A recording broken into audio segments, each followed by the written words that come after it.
Alors, shalom, shalom, frères et sœurs Yasha, c'est encore le Dionim. J'espère que vous allez bien. Ceux qui comprennent euh, et qui sont déjà engagés dans la voie, j'espère que vous avez passé une bonne fête de Pâques et que vous allez passer une bonne semaine de fête de pain sans levain. Ok? Sachant que notre Pâques, c'est le premier-né. La vraie Pâques qu'on a, c'est le premier-né. Celle-ci qu'on fête là, c'est mémoriel. Ok? Mais ça a quand même une valeur symbolique, ok, dans le sens où, sachant que les fêtes étaient des convocations. Je voulais aussi dire une chose parce que l'objet c'est pas ça mon partage. Déjà, je voulais partager autre chose que ça, mais ça fait une semaine vraiment, j'avais à cœur de vous partager ça. Qu'est-ce que je vais vous dire tout à l'heure? Il faut faire attention entre la foi et l'espérance, et il faut faire attention aussi entre la prudence et l'incrédulité. Une prudence extrême, c'est une incrédulité, ok, aussi, ok. Donc il faut faire attention, surtout en ces temps de confusion, euh, où les gens qui se targuaient qu'ils avaient vraiment le Créateur dans leur vie là, ben leur salle c'est vidé, c'est vidé. Je parle même pas que ça tombe malade, non non, je parle c'est vidé, ok. Donc ça veut dire que il y a quand même quelque chose, surtout les salles du royaume, ok. Et je dis pas ça, c'est seulement pour ça, c'est parce que le nom, franchement, je vous dis, ça me fait rire. Ok, ça me fait rire, pas pour les personnes, non. Ça me fait rire dans le sens que, il y en a même certains, ils donnent des numéros de compte. J'ai regardé, c'est quelques trucs sur Internet, ils donnent des numéros de compte pour leur envoyer la dîme. Je suis pas en train de dire que la dîme est juste, pas juste. Je parle pas de ça. Je parle l'état d'esprit. C'est-à-dire on est arrivé à un point que c'est catastrophique en fait. Et plus ça devient gros, plus les gens adhèrent à ça, en fait. Mais ça veut dire que c'est fini, en fait. Et regardez ce qui se passe dans les grands ensembles de l'Empire, puisque c'est un empire qui est là, en fait. Hein. Il dit pas son nom, mais c'est un empire. Déjà, ils font les mêmes choses. Quand vous voyez plusieurs pays en même temps, ils font les mêmes choses. Pardon, ils ont les mêmes façons de résoudre le problème. À la limite, je leur jette pas la pierre pour ça. Parce que quand vous allez les entendre parler, ça a du sens ce qu'ils disent, mais c'est pas basé sur la loi du créateur en fait. C'est surtout ça qu'il faut regarder. Et c'est là qu'on vous piège. Comme il y a certains qui voient des choses extraordinaires devant eux, ah c'est le Christ ou c'est le créateur. C'est faux. C'est pas ça. Je vous ai déjà démontré qu'un miracle, c'est pas forcément du créateur. Comme une chose spirituelle n'est pas forcément quelque chose du créateur. Le mal et le bien, les deux choses sont des choses spirituelles. Et l'enseignement l'enseignement, la rébellion dont on parle là, dans les Écritures, c'est quelque chose de spirituel, mais spirituellement déchu. Ok. D'ailleurs, à ce propos, il y a le frère Allegra qui a fait une vidéo. J'ai trouvé que c'était pas mal. D'ailleurs, je sais pas si vous avez le temps d'aller suivre ça. Oui, le Créateur utilise certains esprits. Oui. Regardez l'esprit. C'est ça que je voulais vous partager en fait. Ça tombe bien, mais je vais le faire plus tard parce que il faut regarder sa vidéo. Mais euh, quand le Créateur a envoyé l'ange pour aller frapper en Égypte, c'est lui qui l'a envoyé. Et est-ce que c'est pas un ange mauvais qui était là? Non? C'est pas comme la déchéance du diable. Non, c'est pas pareil ça. C'est pas comme les tiers des anges là. Non. C'est pas comme euh, une partie de l'armée des cieux qui se sont rebellés. Ils se sont pas rebellés eux. Donc c'est pas la même chose en fait. C'est pour vous expliquer que suivant le paradigme dans lequel on se trouve, ben vous pouvez passer à côté de votre salut, en fait. Alors, en ce moment, moi, ça me fait rire. Je vous dis franchement, ça me fait rire. Il y a même des choses, je vais pas vous dire, mais il y a des frères, il y a des frères qui vont se péter à rire parce que il y a des choses qu'ils savent sur moi et que, mais, euh, ça me fait rire, en fait. Ça me fait rire, J'aurais pu prendre d'autres exemples, hein, mais c'est parce que le nom m'a fait rigoler. Salle du royaume, mais le royaume, il est vide hein, en ce moment, ok? Alors après, on va me dire, oui, il faut prendre des précautions, tout ça. C'est pas de ça que je parle. Je parle même pas des personnes, je parle même pas de ça. Je parle le côté comique de la situation, ok? Euh, C'est-à-dire que euh, quelqu'un qui vient, qui est même sûr de la vérité, mais on lui montre une autre vérité là. Donc, c'est quoi le mensonge? C'est ce qu'on nous montre là ou c'est ce qu'il nous dit en fait? Et je parle pas de sculpteur en particulier. Non, non, je parle en général. C'est comme l'histoire du pape. Donc, il dit qu'il est le remplaçant du fils, parce que du fils de Dieu sur la terre. Et puis là, il y a un problème. Hein. Il y a, il y a même quelqu'un qui m'a dit, je me rappelle plus quel frère ou une sœur, je sais pas si c'est pas ma femme qui m'a dit ça. Ça rappelle le temps d'Élie qui disait, va prier là. Moi, je vais attendre. Oui, c'est un peu ça. C'est comique en fait. Faut dire les choses. Il y a un drame derrière, mais c'est comique. Et puis après, il faut comprendre que c'est un empire opportuniste qui cache autre chose pour résoudre autre chose. C'est évident que le système est effondré depuis des années et que là, on en profite pour enflouer. Mais c'est pour ça qu'ils se croient intelligents, c'est parce qu'ils sont opportunistes. Et peut-être que c'est peut-être même eux-mêmes qui ont déclenché ça. Mais par contre, tu peux déclencher quelque chose, mais tu sais pas les dégâts que ça va faire. Parce que tu peux croire que c'est toi qui contrôles la chose, mais en fait, il y a quelqu'un de plus haut qui regarde et qui dit, mais de toute façon, il va passer par là. Donc on attend, comme il avait fait avec euh, le roi d'Égypte. De toute façon, il va dire ça. Et c'est pour ça qu'à un moment donné, j'avais eu un débat avec quelqu'un en disant, mais c'est le créateur qui a fait ça quand même. Non, le créateur peut pas faire ça. Mais non, mais non. S'il fait pas, s'il te laisse faire, c'est comme si lui, il l'a fait. Il va dire, entre les deux portes, c'est sûr qu'il va passer là-bas. Moi, je l'arrête pas. Mais c'est le créateur qui l'a fait. Faut pas, faut pas rentrer dans un jeu vicieux, là. Ça sert à rien, en fait. Parce que s'il voulait pas que tu rentres dans la mauvaise porte, il allait t'avertir, ne rentre pas dans la mauvaise porte. Comme il a fait avec Balaam. Balaam voulait maudire Israël, non? Il a envoyé un âne, il a tout fait pour dire non, ne fais pas. Donc, s'il voulait que Balaam rentre dans une polémique, dans un problème, il allait laisser. Donc, il faut parler humblement, en fait. OK? Donc là, devant une situation, le créateur est en train de nous montrer leur système, qui ils sont, leur cœur, etc. Alors évidemment, il y aura forcément des Mélanodem et notamment des Israélites qui vont faire quoi? Que non, c'est pas grave, le Seigneur a quand même guéri, il a quand même fait ceci. Il faut rester, il faut aimer la vérité. Et je vous dis, tant que le Créateur touche pas votre cœur, vous aimez pas la vérité. Vous aimez pas. Vous pouvez pas, moi y compris n'importe qui. Si le Créateur ne vous donne pas cette grâce de vous repentir, de vous convertir, vous pouvez pas aimer la vérité. Vous faites des films en fait. Vous êtes dans la religiosité, vous êtes dans des choses bizarres. Donc, aujourd'hui, ce que je voulais vous parler d'un petit détail, on va dire comme ça, qui peut vous poser un grave problème de compréhension de la Bible. Et imaginez-vous s'il y a plusieurs choses comme ça. Ça prend des fois des années, des mois. C'est pour ça qu'on vous dit dans les Écritures, certains ont passé toute leur vie à méditer les Écritures, en ne voyant pas ce qu'ils avaient compris. Mais ils souhaitaient voir ça. Parce que je vois aujourd'hui des gens, euh, déjà, c'est bien quand même. Il y a des gens qui arrivent à vivre, parce qu'ils parlent deux, trois langues, quatre langues, à vivre dans plusieurs sous-paradigmes, on va dire, et puis qui viennent déverser ça sur Internet en se faisant passer pour des érudits de la parole.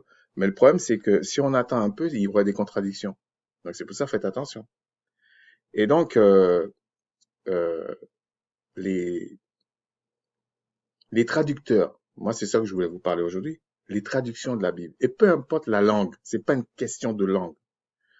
Vous avez des gens qui pensent que on a falsifié la Bible. Mais non, on l'a falsifié, oui et non. C'est pour ça que je vous dis toujours oui et non. Il y a des personnes possédés par des esprits impurs, qui sont même pas conscients. Ils vont traduire la Bible. Des fois, ils croient même pas en la Bible, ils traduisent. Et quand vous allez lire, vous allez dire, non, c'est comme s'il a essayé de faire un truc. Non, c'est pas lui qui a essayé. C'est le démon qui est en lui. L'esprit impur qui a soufflé le démon d'aller faire ça. Et vous avez aussi des gens, c'est des vrais enfants du diable, hein, ils sont conscients de ce qu'ils sont en train de faire.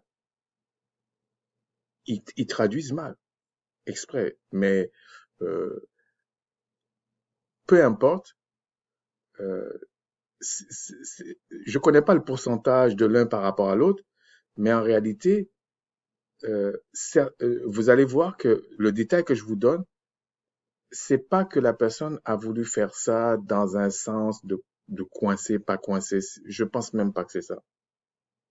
Je pense que tout simplement, c'est exactement ce qui se passe aujourd'hui, même si c'est eux qui ont fait quoi, des trucs, mais le créateur, c'est lui qui est aux commandes, en fait. Il va jamais laisser le truc partir n'importe comment, en fait. Mais il y a une justice dans ça. C'est-à-dire, c'est son plan qui va s'accomplir, en fait. Mais ils sont pas conscients. Voilà, c'est comme ça.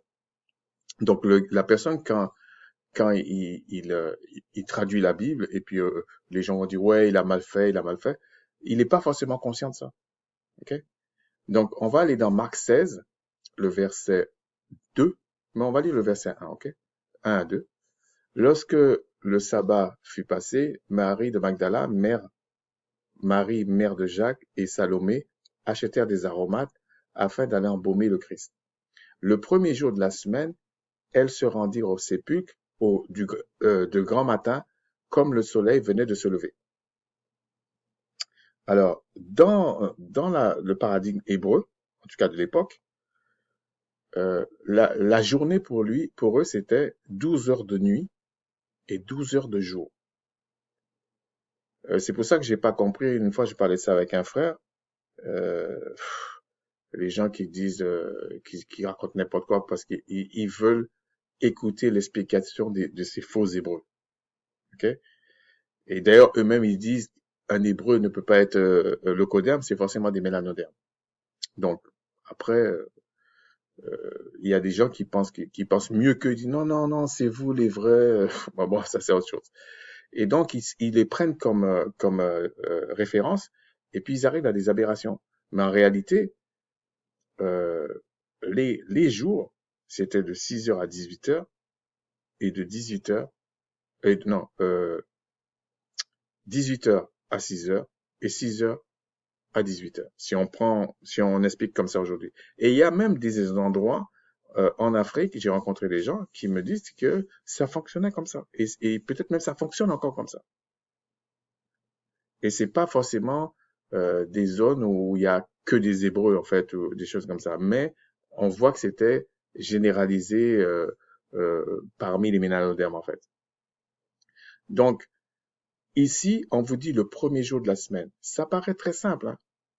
C'est simplement, je veux vous parler de ça sous les traductions. Bon, on vous dit Christ est mort 3 jours, 3 nuits. C'est pas ça. Vraiment, c'est trop tôt pour que je parle de ça, mais si le Tout-Puissant le permet, je vais le faire un jour. Et il y en a d'autres qui disent que le Shabbat, c'est forcément, on va prendre leur paradigme, mais c'est le samedi. On va prendre leur paradigme alors que c'est un paradigme purement romain en fait. Donc c'est uniquement le samedi. Bon, ok. Donc, et il y en a certains qui, pour faire passer au forceps le fait que Christ est resté 3 jours et 3 nuits dans le tombeau, donc ils vont vous dire non, en fait, ça s'est passé le mercredi qu'on l'a arrêté. Mais le mercredi, si vous regardez un peu plus loin, on va vous parler justement des fêtes de pain sans levain. Et on sait que la Pâque, c'était la nuit, en fait, du 15e jour, si on veut parler comme ça, ok? On sait que c'était la nuit. Et ils sont partis de nuit. C'est pas de ça que je vais vous parler dans ce que je voulais vous partager sous les yeux, c'était autre chose. Mais, c'est-à-dire qu'ils sont partis de nuit. Et après avoir passé la Pâque, etc., ils sont partis précipitamment. C'est pas qu'ils fuyaient, c'était qu'il fallait faire vite. Il fallait, quand c'est le moment, c'est le moment. Et donc, à ce moment-là, euh, ce que je voulais vous dire, c'est que le, c'est parce qu'il y a quelque chose que je voulais dire et puis ça a percuté dans ma tête. Mais bon, en fait, ce que je voulais dire, c'est que quand ils vous disent certaines choses des Écritures, quand vous traduisez les Écritures, il faut bien comprendre que la langue, elle est vivante. Elle explique quelque chose, en fait. Donc, il suffit pas de prendre des dictionnaires euh, traduits par des gens qui n'ont rien à faire des Écritures, en fait, hein, et qui, parfois, ont la difficulté à se mettre dans la peau de ceux qui vivaient des siècles avant. C'est quand même très difficile, hein. Je suis pas en train de leur jeter la pierre. C'est pour ça que je vous dis que des fois, ils vont faire des mauvaises choses. Ils sont même pas conscients. Mais le démon sait ce qu'il est en train de faire, en fait. L'esprit impur qui les inspire savent ce qu'il est en train de faire.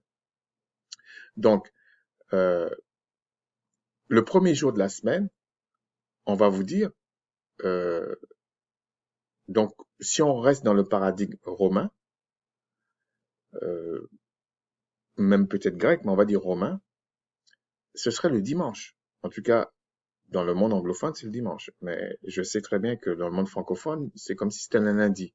Donc, ça montre déjà il y a de la fausseté. Et je peux comprendre que quelqu'un, c'est difficile pour lui. Mais si c'est difficile pour lui, qu'il reste modeste. C'est tout, c'est comme ça. Et donc, pour qu'ils se rattrapent, ils vont vous dire c'est le mercredi. Mais le, le, le, si vous voulez, on vous dit la Pâque, c'est dans la nuit. Pas de problème. Et on vous dit le 15e jour est le début de la fête des pains sans levain. Et j'avais déjà expliqué ça un peu, mais de temps en temps, je vais revenir sur ça pour vous montrer que c'est cohérent toujours. Et on vous dit, la fête dure 7 jours.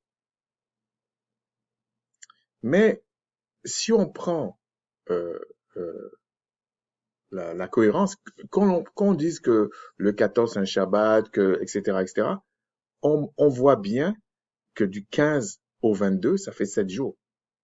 Donc, même si on dit le 14 ou pas, vous voyez bien que le cycle change. Un autre jour, je rentrerai plus dans le détail. C'est-à-dire, ce sera plus 7-7. On va voir que des fois, il y a plusieurs Shabbats, etc. Plusieurs jours de repos. Même dans ce contexte-là. Donc, ça veut dire que quand ils ont vu qu'il y a un problème, surtout le monde francophone, ils ont dit non, c'est le mercredi. Sans donner d'explication, c'est le mercredi. Et puis on dit, ah, c'est une grosse révélation, c'est vraiment les trucs. Mais c'est de la bullshit. OK? Mais on va voir pourquoi je dis ça.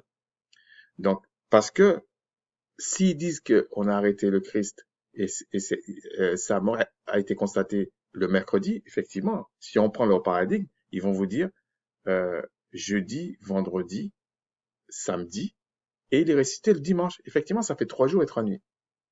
Le problème, c'est quand on prend les textes, que ce soit dans ce qu'ils appellent la Nouvelle Alliance ou dans l'Ancienne Alliance, le premier jour des pains sans levain, c'est un Shabbat.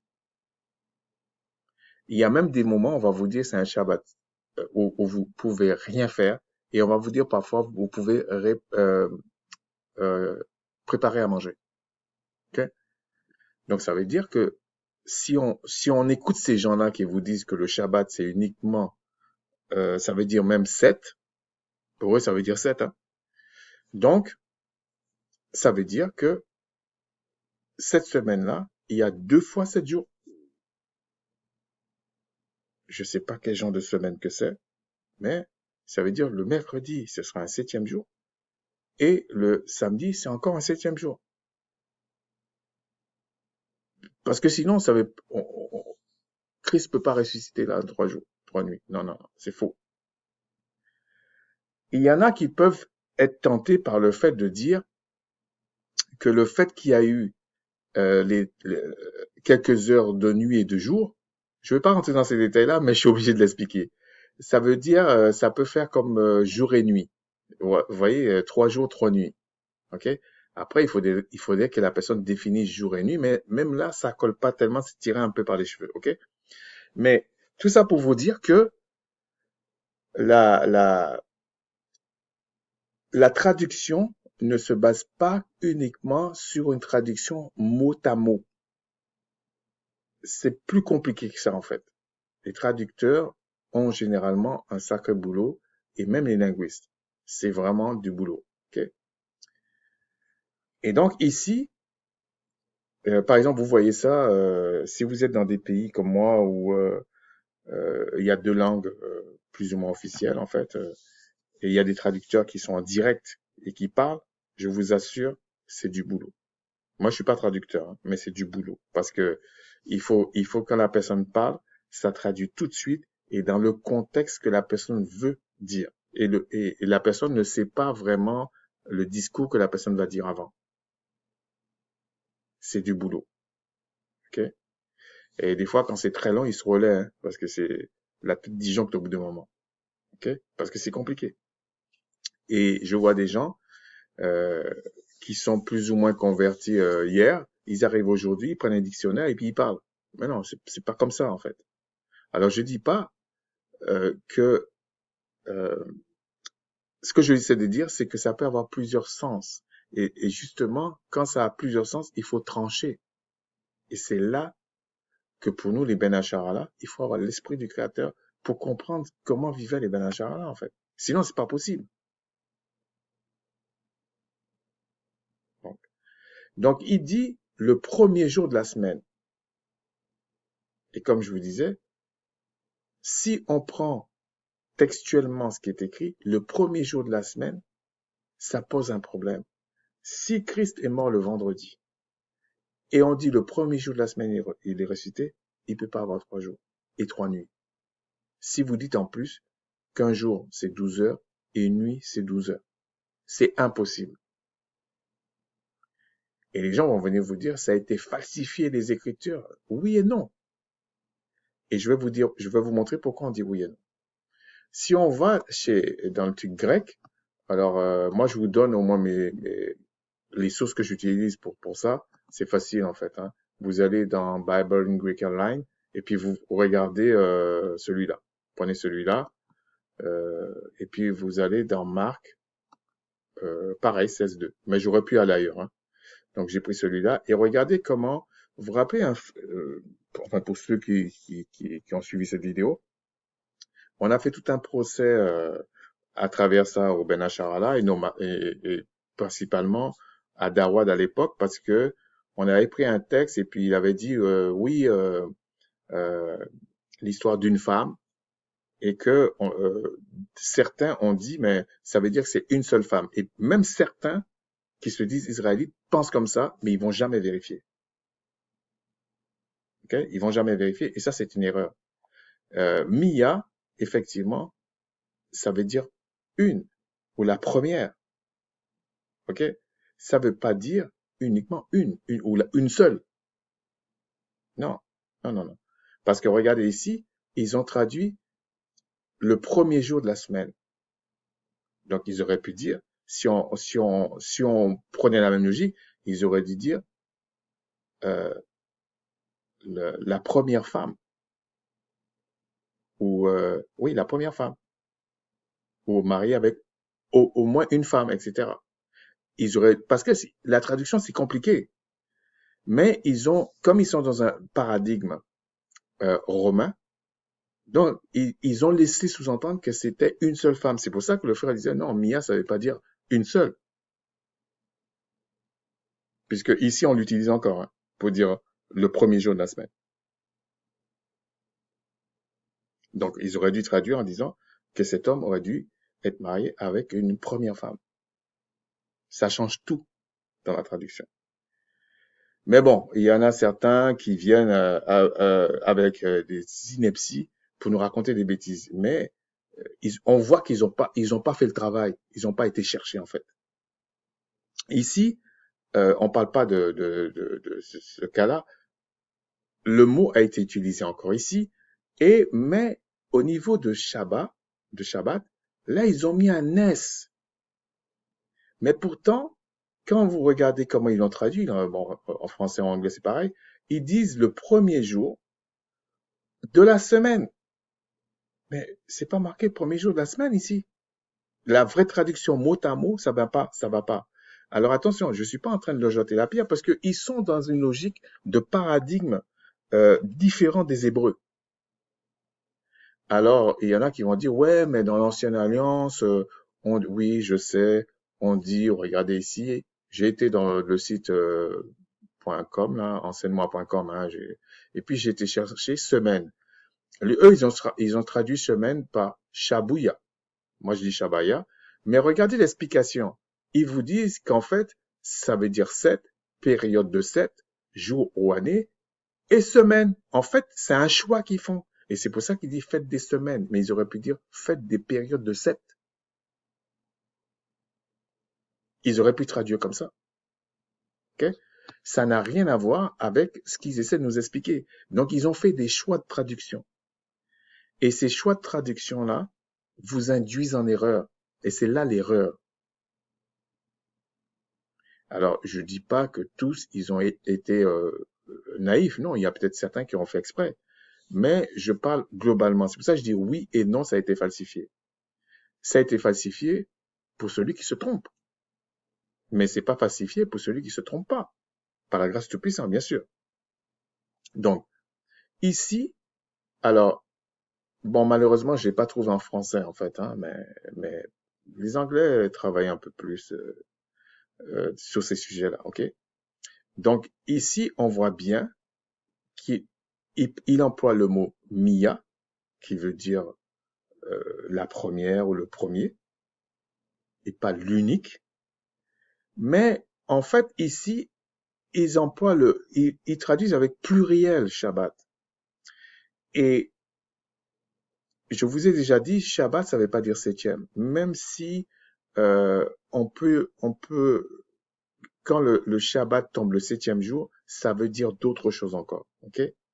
Mais l'essence même du mot Shabbat, ça veut dire repos. Oui, ça veut dire repos, mais dans le sens de parfait.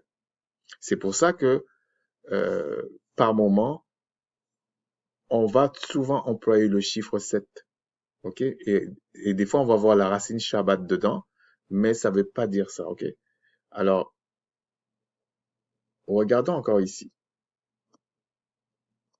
Pour vous expliquer que, regardez, si on prend Matthieu 8, 21, bon, j'ai pris au hasard, hein. Ça, c'est British Israelite. Attendez. Je vais vous montrer où est-ce que je pense ça, parce que j'aime pas trop les gens qui me racontent des bêtises parfois et qui se croient plus intelligents. J'aime bien que les gens me prennent pour un idiot, hein, je vous assure. J'aime bien. Mais pour l'instant, ils me prouvent pas qu'ils savent ce qu'ils disent, en fait. C'est ça le problème.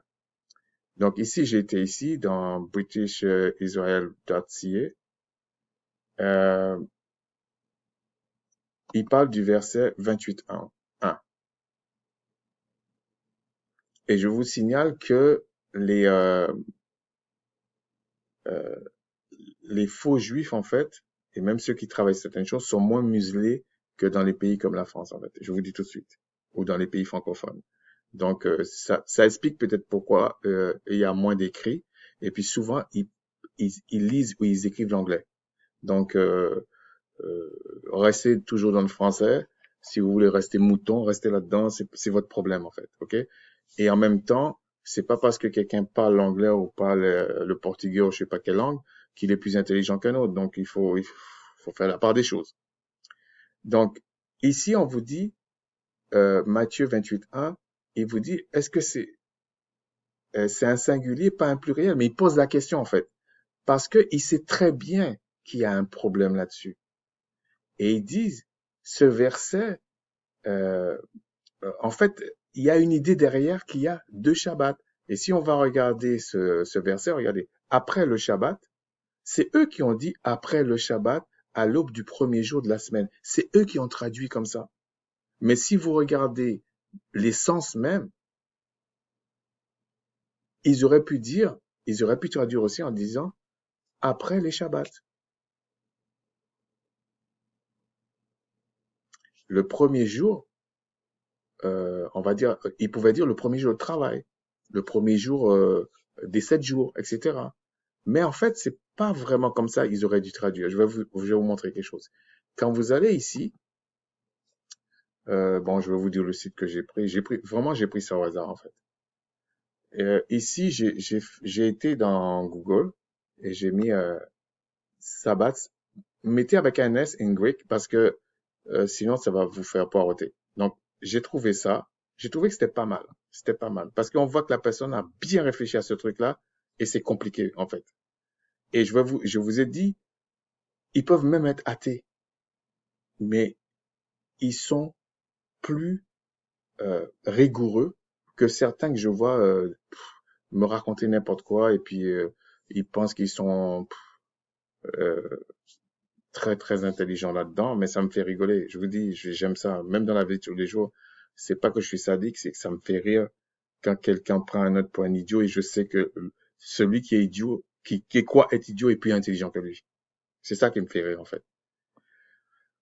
Donc ici, je ne veux pas rentrer dans trop de détails là-dedans parce que il a bossé la personne en tout cas. Ici, quand vous prenez ici, il explique quelque chose et des fois ça prend des années, hein, je vous dis tout de suite. Il explique quelque chose que vous devriez savoir. Quand il dit ici, euh, les Juifs, enfin les Hébreux de l'Antiquité ne nommaient pas les jours de la semaine. Ils n'avaient même pas le concept de semaine. En fait, et puis il dit sauf le 6e et le 7e jour. Effectivement, parce que souvent ils se basaient sur le jour de repos. Et c'était comme un élément charnière pour eux. Donc il disait, comme il dit là, par exemple, il donne un exemple, le jour avant le jour de repos. On sait que c'était, si on prend le paradigme romain, on sait que c'est le vendredi. Le jour après le jour de repos, on sait que c'est un dimanche. Mais il disait pas dimanche, vendredi, tout ça, il faisait pas ça. Il pouvait même dire aussi 2 jours après le jour de repos. Nous, on va dire, en fait, dans le paradigme romain, on va dire 2 jours après, c'est lundi. Mais j'aurais pu dire 3 jours après. Mais lui, il affirme en fait que, en fait, il disait euh, 1 jour après, 2 jours après, 3 jours après, 4 jours après. Mais arrivé au 6e, ils avaient l'habitude de dire 1 jour avant le jour de repos. Et puis le jour de repos. OK? Mais effectivement, dans le paradigme du 7e jour des Hébreux, dans le jour de repos hebdomadaire, ça avait le caractère parfait. C'est pour ça qu'il y avait 7 en fait. Et c'est resté dans le paradigme collectif des gens, là, ça a traversé les âges, que 7 pour eux, c'est un chiffre parfait. Mais, comme je vous ai dit déjà une fois, quand vous prenez le jour d'expiation, qui n'était pas un jour, c'était un jour très très important pour les Israélites. Et ça tombait le 10e jour. Okay? Donc ça tombait ni un 7e, ni un 14e, et ça tombait même pas dans un cycle, parce que ils auraient dû dire, en fait, le 3e jour après le jour de repos. Ça, c'est le jour de l'expiation. Ça, donc, la personne a beau dire ce qu'il veut, ça tombe pas un 7e. Non. Il n'y a pas plusieurs 7e jours dans la semaine. C'est faux. Et c'est très intéressant. Regarde, euh, bon, s'il vous plaît, notez que les jours en hébreu ne correspondent pas exactement aux jours romains qui est dans le calendrier romain en fait. Ça, c'est carrément autre chose.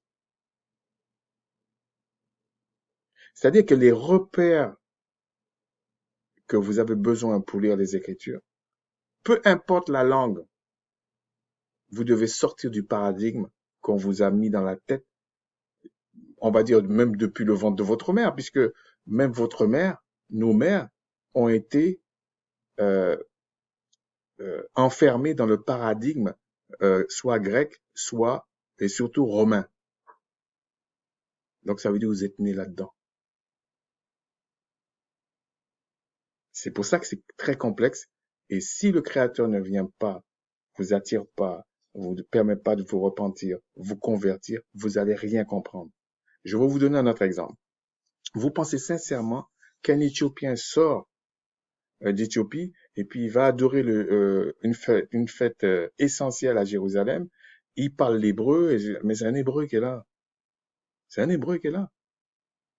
Et comme ils ont voulu tromper les gens en faisant croire que le salut était pour le monde entier, alors ça tombait bien. Même le centenier romain. On va vous dire les Romains. Mais non, il est pas romain en fin de compte. Même quand on vous dit il y a ni juif ni grec. Non. Les premières Bibles disaient les hellénistes. Et il faut savoir qui est un helléniste. Un helléniste, c'est un hébreu qui a abandonné la loi. C'est pour ça qu'on l'appelait plus juif. Si il appliquait la loi plus ou moins là, comme les pharisiens, etc., on va l'appeler juif. Mais on va dire qu'il est de la secte des pharisiens, secte des sadducéens, etc. Il faut comprendre parce qu'il parlait dans un contexte particulier, qui était leur vie, en fait, quotidienne. Et comme pour justifier leurs mensonges, donc ils vont venir vous raconter n'importe quoi et ils vont vous déplacer les bornes. Et ça, le Créateur n'aime pas ça. C'est pour ça que vous arrivez à des aberrations comme aujourd'hui. Tu appelles ça salle du royaume, mais la salle est vide en ce moment. Donc le royaume, il est vide alors. L'autre, il dit, il est le remplaçant du fils. Là, il y a du chômage, là. Même la place, elle est vide.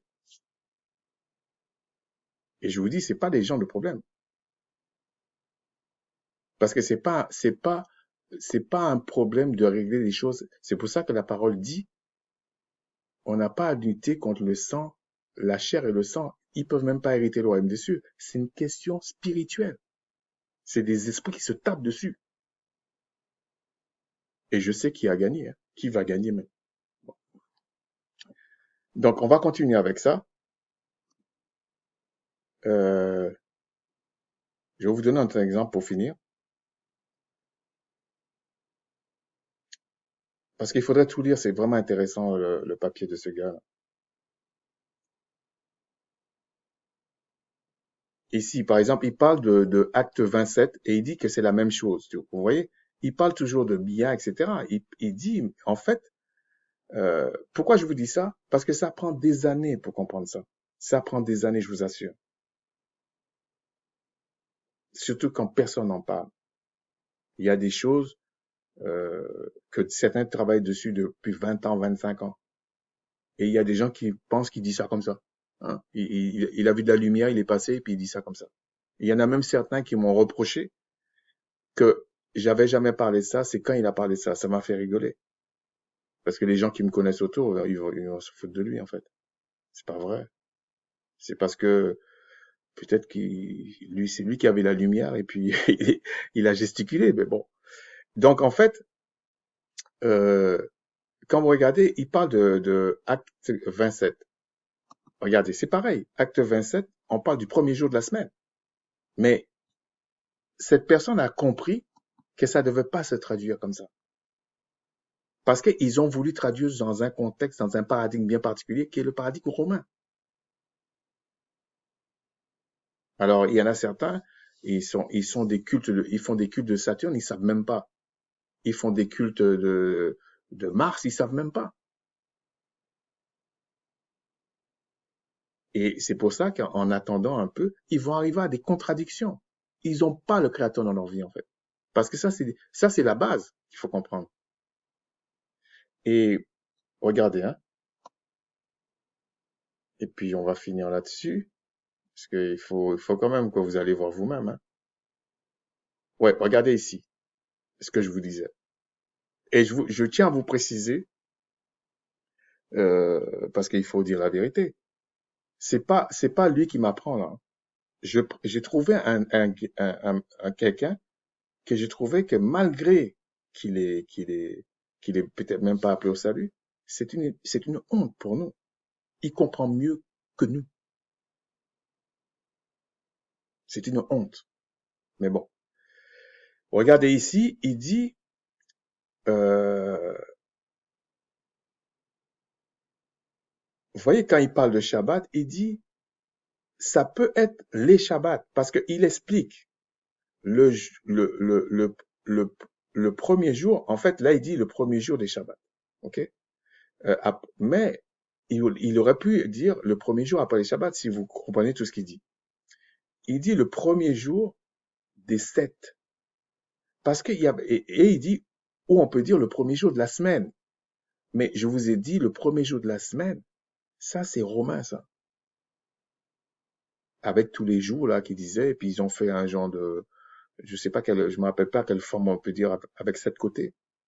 Mais ça, c'est le truc ésotérique qui est là. Et c'est même plus grave parce que euh, on est en train que le Créateur nous protège de ça parce que la parole a un sens. Ok? La parole a un sens beaucoup plus profond qu'on peut dire. Et on parle avec des mots qui peut élever leur puissance déchue, qui n'est pas du tout ce que le frère Allegra disait que à gauche et à droite. Non, non, non, non. Là, c'est des rebelles. Ah oui, c'est des rebelles. Là. Et c'est eux qui enseignent toutes les dénominations, toutes les religions. Là. C'est pour se rebeller contre le Créateur. Pourquoi? Parce que se rebeller contre le Créateur, c'est d'aller contre sa volonté. C'est ça le rebelle. Et c'est pour ça qu'on voit le roi de Tyr, on montre des choses, on dit c'est le diable, il y a un tiers qui va tomber, mais ça, comme je disais, je pense que j'ai écrit le frère Allegra, j'ai dit, mais c'est vrai, effectivement. Parce que les anges qui viennent frapper dans l'Apocalypse, c'est pas des anges rebelles, ça. C'est pas des anges rebelles. Ils viennent frapper les rebelles, même. C'est pas pareil. Donc, en fait, pourquoi je vous dis ça? C'est parce que quand vous voyez, imaginez-vous, à chaque verset, vous devez faire attention. Ça prend un temps incroyable. Il faut que vraiment le Créateur vous remplisse de son esprit et vous indique là où aller chercher, qu'est-ce qui peut vous faire comprendre que vous êtes la descendance de Jacob, etc. C'est lui qui vous dit. Parce que c'est impossible de s'en sortir. Regardez bien un seul passage des Écritures. Regardez comment ça peut vous fausser la vision des choses. Ça peut vous faire, vous n'allez pas comprendre pourquoi Christ est resté 3 jours et 3 nuits. Vous n'allez pas comprendre les faits. Il y a beaucoup de choses que vous n'allez pas comprendre. Parce que ils ont dit le premier jour de la semaine. Alors, il y a des gens qui vont prendre 27 et qui vont dire la même chose. Ils vont dire, mais attends, j'étais pas né en grec et tout ça. Mais il faudrait être tellement spécialisé pour comprendre pourquoi là, ils ont mis Shabbat avec un S. Parce qu'on pouvait mettre avec un S. Et ça change tout le sens de ce verset. Sachant que les Hébreux, on vous dit 15e jour, 21e jour, 10e jour, on parle pas de semaine. Et tout d'un coup, on vous dit la fête des semaines. Mais réfléchissez. Ça vient d'où? C'est pour ça qu'il faut vraiment, vous savez, le Créateur lui-même a verrouillé les choses. Mais c'est lui qui déverrouille lui-même. Lui-même. Sur ce, je vais m'arrêter là. C'était simplement petit partage pour expliquer que ce passage-là, il y aurait beaucoup de choses à dire. Mais je vous dis, cette traduction, elle est fausse. C'est pour ça que vous comprenez pas plein de choses des Écritures sur celle-ci. Mais il y a d'autres cas comme ça. Comme on vous dit ni juif ni grec. Mais quand vous prenez la suite, on vous dit ni homme ni femme aussi. On ne dit pas que ni juif ni grec. Donc, et c'est les mêmes qui vont vous dire, ah non, la femme doit être comme ça, l'homme doit être comme ça. Ah, mais il y a ni homme ni femme, non? Et là, ils vont nous sortir des explications à dormir debout. Alors, je vais m'arrêter là. Plaise au Créateur de continuer à nous faire grandir, à nous faire comprendre, qu'il nous bénisse. En tout cas, s'il nous a appelés à la repentance et au salut, c'est lui qui va s'occuper de nous. D'ailleurs, il le dit. Si, en tout cas, les Écritures le disent comme ça. Méchants comme vous êtes, vous savez donner de bonnes choses à vos enfants. À combien plus forte raison, le Père qui est dans les cieux donnera à ses propres enfants. Ok? Il n'est pas irresponsable. C'est pour ça que l'apôtre Paul disait, arrêtez de vous chamailler, le royaume est à nous. Mais bon, c'est juste ce petit acte. Mais il vide pas la salle du royaume. Hein. C'est plein, c'est plein. D'ailleurs, il a dit, allez chercher les gens et les faire rentrer dans la salle de noces. Mais bon, euh... non, non, ça me faisait rire. Mais bon, tout ça pour dire que garder le focus, c'est le Créateur seul qui sauve et c'est le Christ seul qui a justifié l'âme de celui qui doit être sauvé. Le reste, c'est du baratin. Sachez que le salut, c'était pour un peuple. Alors, ils peuvent le prendre comme ils veulent, mais c'était pour un peuple. Mais attention, ce peuple créateur a dit, soyez aussi prudents. Shalom, shalom.